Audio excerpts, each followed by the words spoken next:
सहनाववतु सहनौ भुनक्तु सह वीर्यं करवावहै तेजस्विनावधीतमस्तु मा विद्विषावहै। ओम शांति शांति शांति। वैदिक जीवन पद्धति की इस कक्षा में आप सभी का हार्दिक स्वागत है, अभिनंदन है। वेदो अखिलो धर्म मूलम, वेद सब सत्य विद्याओं का पुस्तक है। वेद का पढ़ना, पढ़ाना, सुनना, सुनाना तथा आचरण में लाना हम सभी आर्यों का, श्रेष्ठ जनों का परम कर्तव्य है।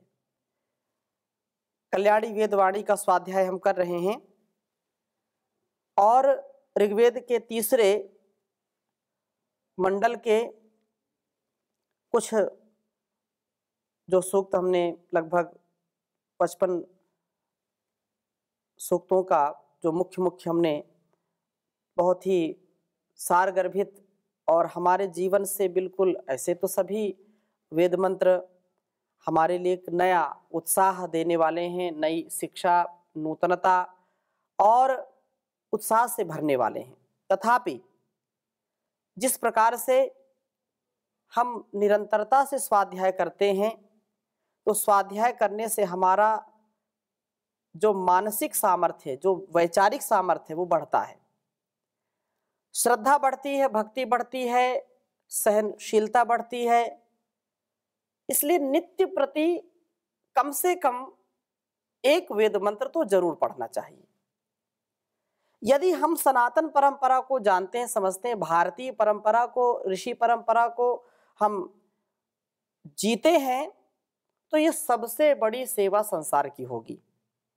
और संसार में कितना भी लोग अत्याचार करें, कितना भी भ्रष्टाचार करें, कितना भी अहंकार व्यक्ति करे, समाज और राष्ट्र और पूरे संसार के कल्याण के लिए यदि इस पृथ्वी पर कोई एक भी व्यक्ति जो वेदों का जाता है, वेदों को जानने वाला, वेदों का स्वाध्याय करने वाला है, तो इस वेद धर्म का, स्वधर्म का, आत्मधर्म का, ब्रह्म धर्म का पालन अवश्य होगा। ये हमारी परंपरा है। इसलिए यह मत, पंथ, संप्रदाय से ऊपर उठ करके सबको सच्ची मानवता का पाठ सिखाता है, मनुष्यता सिखाता है। ऐसा वेद का ज्ञान होता है, हर प्रकार से जो हमको समुन्नत करता है, उन्नति के पथ पर आगे बढ़ाता है, अवनति से बचाता है, उत्कर्ष की ओर ले जाता है, अपकर्ष से बचाता है। इस प्रकार से हम निरंतरता से वैदिक जीवन पद्धति में वेदों का स्वाध्याय कर रहे हैं, वेद मंत्रों का स्वाध्याय कर रहे हैं। और आज बहुत ही सुंदर वेद मंत्र, औषधि व जल। हम औषधि व जलों का सेवन करते रहें, अर्थात ये जो भी जलीय पदार्थ हैं उनका सेवन करें, इसके लिए प्रेरणा की गई है। तो प्रथम मैं वेद मंत्र लिखता हूं, फिर इसके विषय में कुछ निवेदन करता हूं। ओम निषिध्वरिष्ट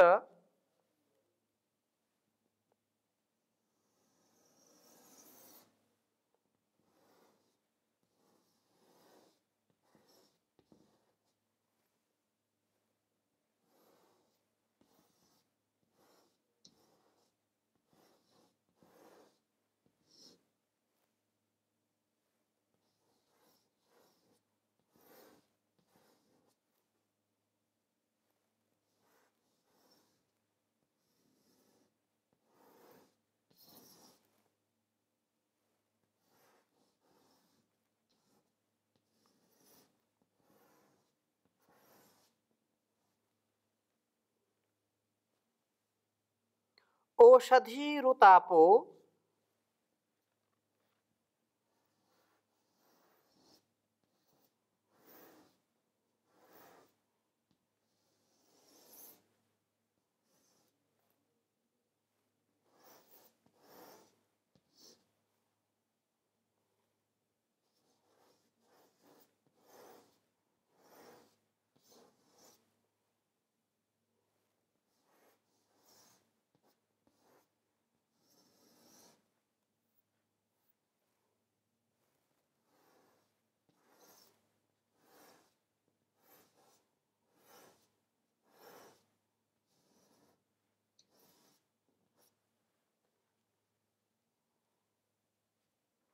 रईम त इंद्र।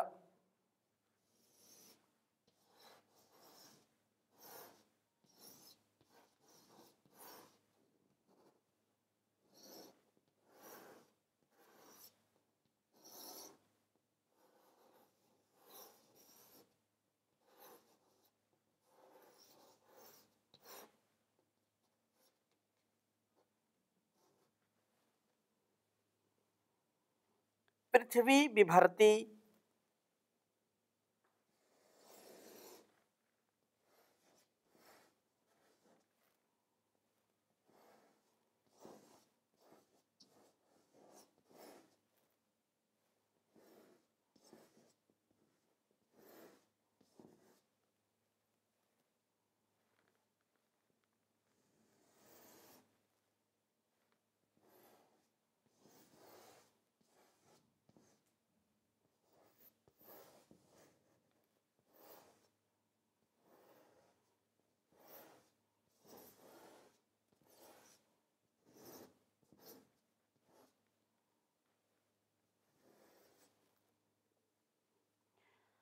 सखायस्ते वामभाजः।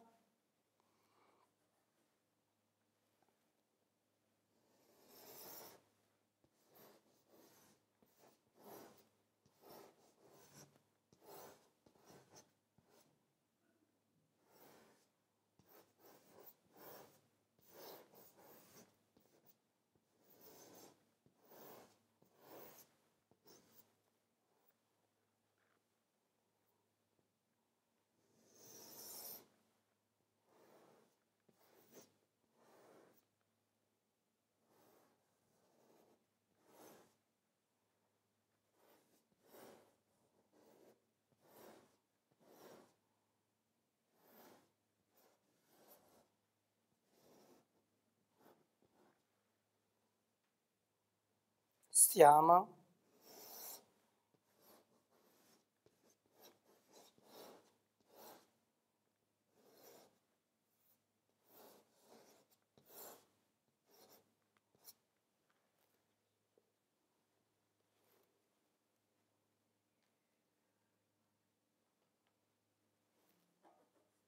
महद्देवानाम् असुरत्वमेकम्।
तीसरे मंडल के 55वें सूक्त के 22वें मंत्र का स्वाध्याय हम कर रहे हैं। 22वां मंत्र है।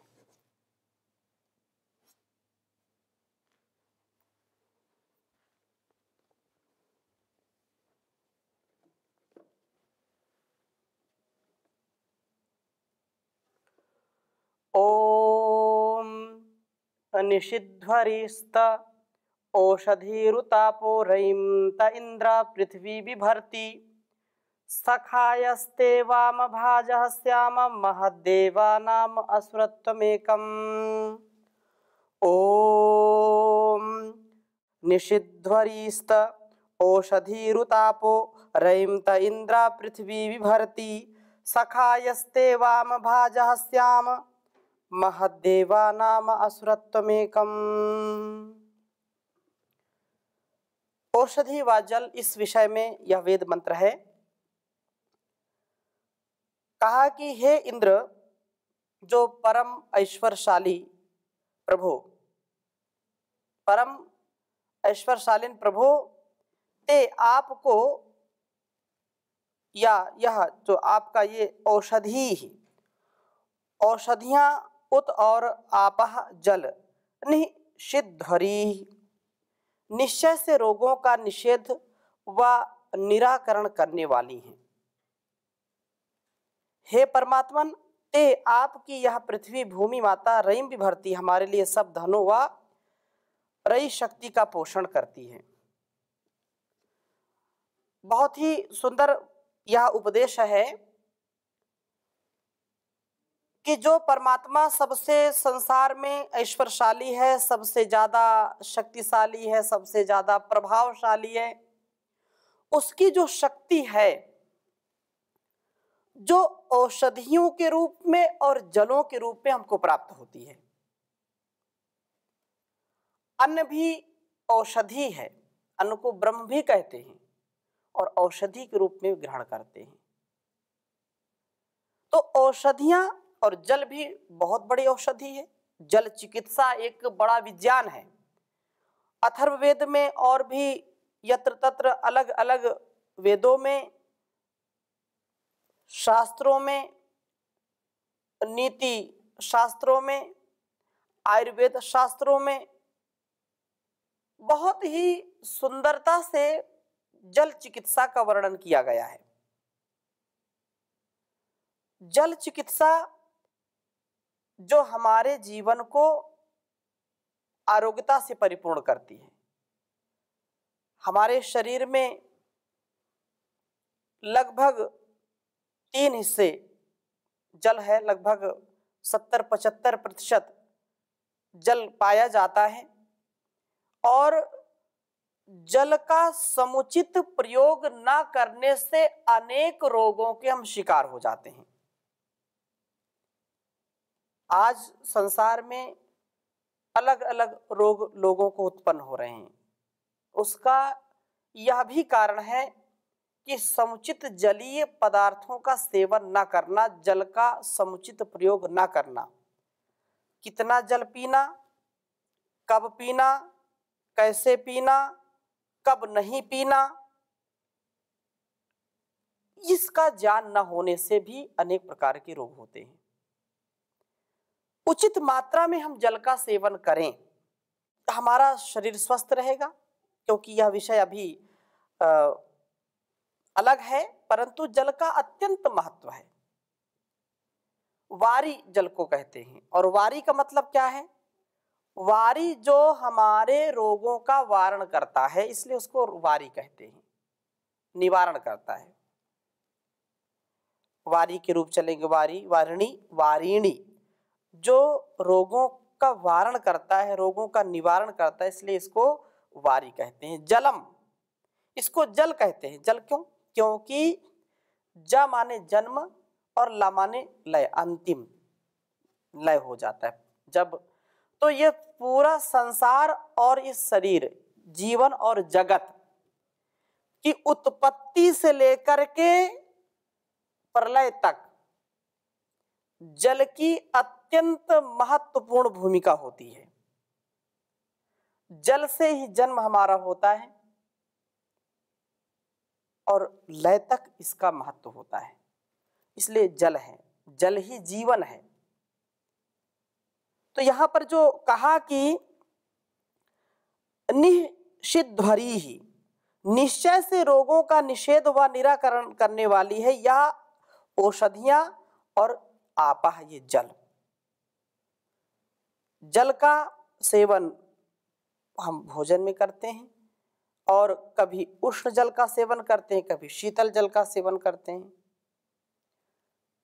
लेकिन इतनी सी बात जरूर है कि जल के बिना जीवन हमारा चल नहीं सकता है, प्राणी जल के बिना रह नहीं सकता है। इसलिए जल ही जीवन कह दिया जाता है। और जो आगे कहा, पृथ्वी विभरती, पृथ्वी जो भरण पोषण करती है, ये धरती, ये हमारी जो मातृभूमि है, जो माता है, ये माता पृथ्वी सबके लिए कल्याणकारी है।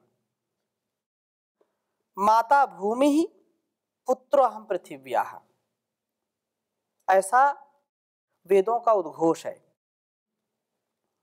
इसलिए कहा रयिं बिभर्ति, हमारे लिए सब धनों व रयि अर्थात शक्ति का पोषण करती है।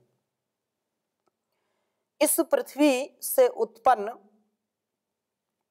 वानस्पतिक पदार्थों का सेवन करते हुए, जलों का प्रयोग करते हुए हम स्वस्थ रहते हैं। यह पृथ्वी अन्य भी आवश्यक धनों को हमारे लिए अवश्य प्रदान कराती है। एक पाठ हमने बचपन में पढ़ा था, यह धरती कितना देती है। किसी हिंदी लेखक ने वह कहानी लिखी थी, तो पाठ था बचपन में हमने पढ़ा कि धरती कितना देती है। धरती, एक बीज हम लगाते हैं और उसका फल हजारों गुना मिलता है।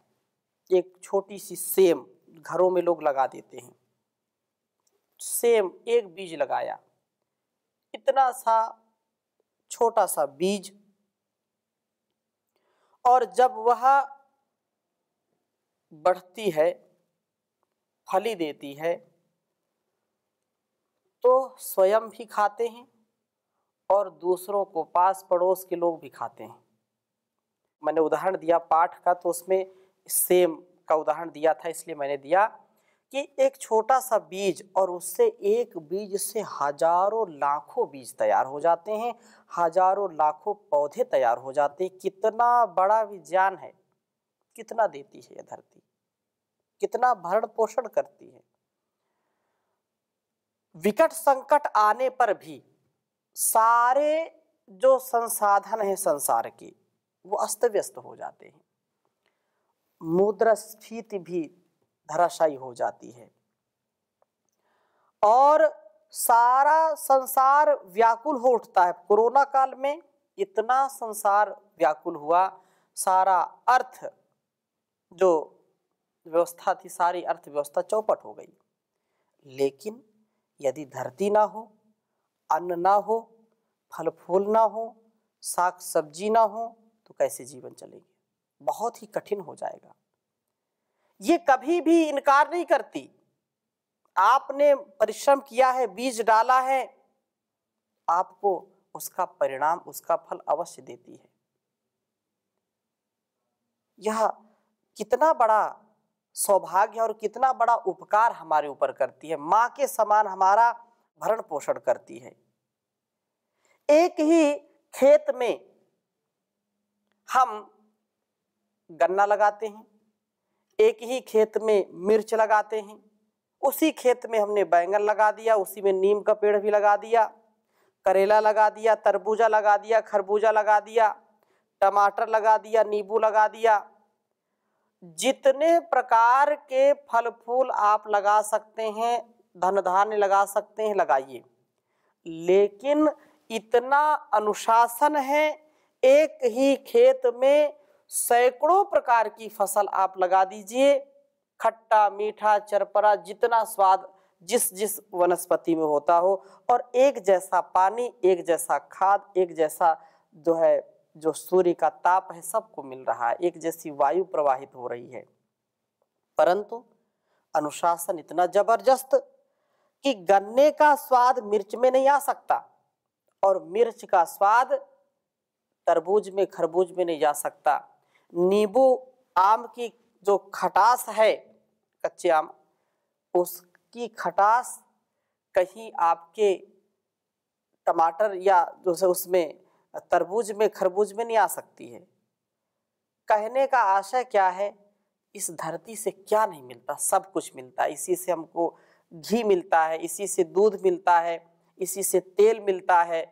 कितना बड़ा, कितनी तिलहन जो होते हैं, चाहे सरसों हो, चाहे तिल हो, चाहे अलसी हो, चाहे अन्य जो भी हैं जिनसे भी तेल मिलता है, तेल इसी से मिलता है। और जो घृत मिलता है, दूध मिलता है, वो भी तो इस वनस्पतियां खा करके घास फूस खा करके, और पशु हमको दूध देने में समर्थ हो जाते हैं। तो ये धरती का जितना, इसलिए धरती माता इसको कहते हैं, यह सबकी भाग्य विधाता है, कभी किसी को भूखा नहीं सुला सकती। कितना भी व्यक्ति परेशान हो जाए, यदि उसके जीवन में पुरुषार्थ है और खेत है तो वो जरूर कार्य करेगा। खेत नहीं है तो मैंने एक उदाहरण दिया कि अपने आंगन में लोग बीज डाल देते हैं, कभी लौकी का डाल दिया, कभी तरोई का डाल दिया, कभी सेम का डाल दिया, और उसी से वो भरपेट खाते हैं, दूसरों को भी खिलाते हैं। तो ये बहुत बड़ा उपकार है उस परमात्मा का जो हमको सदा सर्वदा देता है। इस पृथ्वी से उत्पन्न वानस्पतिक पदार्थों का सेवन करते हुए, जलों का प्रयोग करते हुए हम स्वस्थ रहते हैं। जल अवश्य हम सेवन करें। यह पृथ्वी अन्य भी आवश्यक धनों को देती है, जैसे खनिज जो पदार्थ हैं और अलग अलग धातुएं, सोना, चांदी, हीरा, मोती, माणिक्य, सब यही देती है। कहाँ से? परमात्मा की ऐसी व्यवस्था है, सब कुछ इसी से मिलता है। और हे प्रभु, हम ते सखायः, आपके मित्र बने, आपकी ओर हमारा झुकाव हो, हम प्रकृति में आसक्त ना हो जाएं, हम इस प्रकृति के आलंबन में फंसे नहीं। तथा वाम भाजः, जो रमणीय है, सब रमणीय वस्तुओं के भागी बने। प्रकृति के विषयों में आसक्ति ही हमें निम्न मार्ग की ओर ले जाती है और हमें कष्टों में फंसा देती है, हमारे कष्टों का वो कारण बन जाती है। आपका उपासन, आपकी उपासना, आपकी भक्ति, आपकी जो शक्ति है उससे हमारा सामर्थ्य बढ़ता है। हम अनुभव करें कि देवा नाम, आपके बनाए इन सूर्य आदि देवों का असुरत्वम, प्राण शक्ति संचार का कार्य एकम अद्वितीय है और महान है। हम औषधि व जलों का सेवन करते हुए सदा स्वस्थ रहें। पृथ्वी हमारे लिए सब आवश्यक धनों को प्राप्त कराने वाली हो। पृथ्वी के मित्र बन करके हम सदा सुंदर वस्तुओं के भागी हों। सूक्त जो यह 55वां सूक्त था, इसमें लगभग ये अंतिम मंत्र था, 22वां मंत्र। और इस मंत्र में जो इस सूक्त है, इस सूक्त में आरंभ से लेकर के अंतिम तक यह एक जो अंतिम महदेवा नाम असुरत्वम एकम, यह सभी में एक एकत्व के रूप में सब में यह दिया हुआ है। तो यह बहुत ही सुंदर सूक्त है। इसका स्वाध्याय जब भी अवसर हो आप करें और एक व्रत रखें कि कहीं भी किसी भी स्थिति में स्वाध्याय अवश्य करना है। एक वेद मंत्र हमको सुनना या सुनाना, पढ़ना अथवा पढ़ाना, जीवन में अतीव दिव्यता आ जाती है, अतिशय कल्याण होता है हमारे जीवन का, और पूरा तनाव, पूरा हमारा जो दोष है वो नष्ट हो जाता है, सारा रोष नष्ट हो जाता है, काम क्रोध लोभ बिल्कुल रफू चक्कर हो जाते हैं, कभी आपके समक्ष आएंगे नहीं, क्योंकि प्रभु की इतनी भक्ति है और इस भक्ति में बड़ी शक्ति है। हम जीवन को अच्छे से जिएं। तो आज समय हो गया है, यहीं पर विराम करते हैं। शेष चर्चा नए मंत्र के साथ अगली कक्षा में करेंगे। ओम शांति शांति शांति।